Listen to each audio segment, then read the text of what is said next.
OLD SULTAN From Grimm's Fairy Tales, by Jacob and Wilhelm Grimm, translated by Edgar Taylor and Marion Edwards. This recording is in the public domain. Read by Bob Newfeld.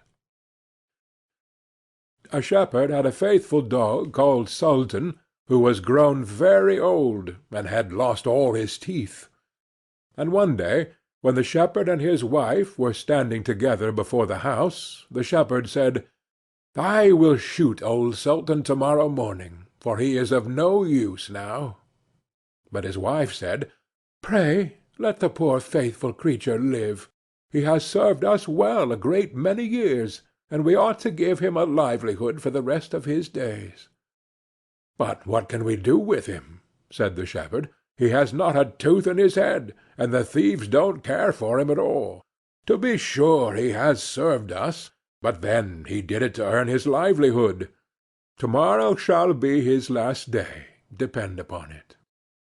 Poor Sultan, who was lying close by them, heard all that the shepherd and his wife said to one another, and was very much frightened to think to-morrow would be his last day. So in the evening he went to his good friend the wolf, who lived in the wood, and told him all his sorrows, and how his master meant to kill him in the morning. "Make yourself easy," said the wolf. "I will give you some good advice.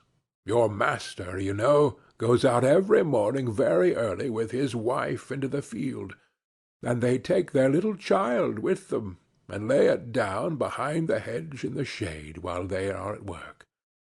Now, do you lie down close by the child, and pretend to be watching it, and I will come out of the wood and run away with it.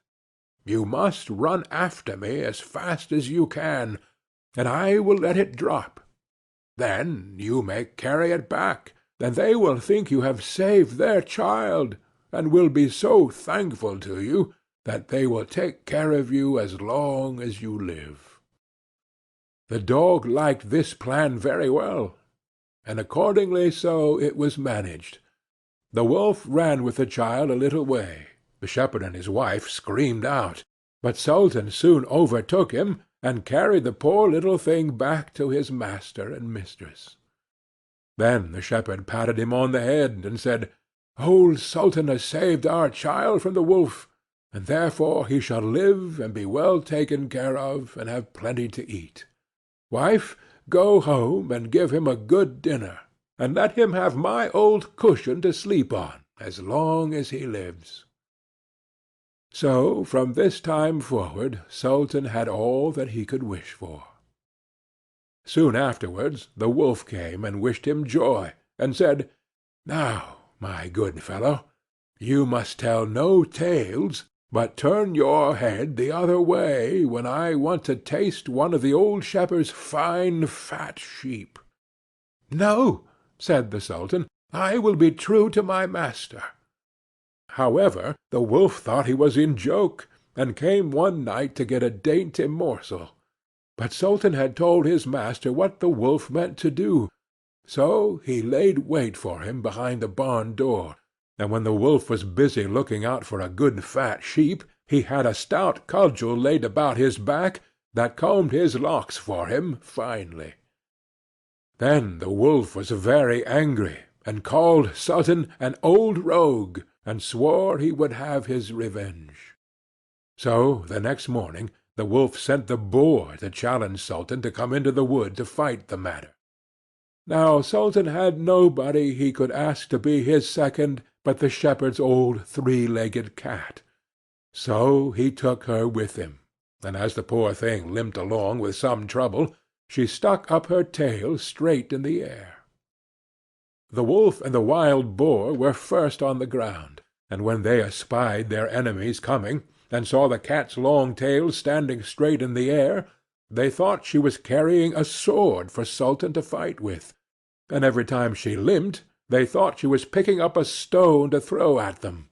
So they said they should not like this way of fighting, and the boar lay down behind a bush, and the wolf jumped up into a tree. Sultan and the cat soon came up, and looked about, and wondered that there was no one there.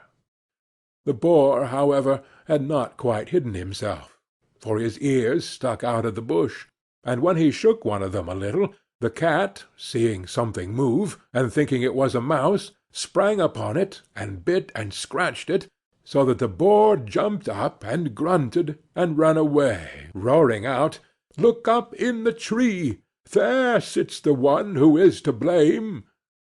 So they looked up, and espied the wolf sitting among the branches, and they called him a cowardly rascal, and would not suffer him to come down till he was heartily ashamed of himself, and had promised to be good friends again with old Sultan. End of Old Sultan.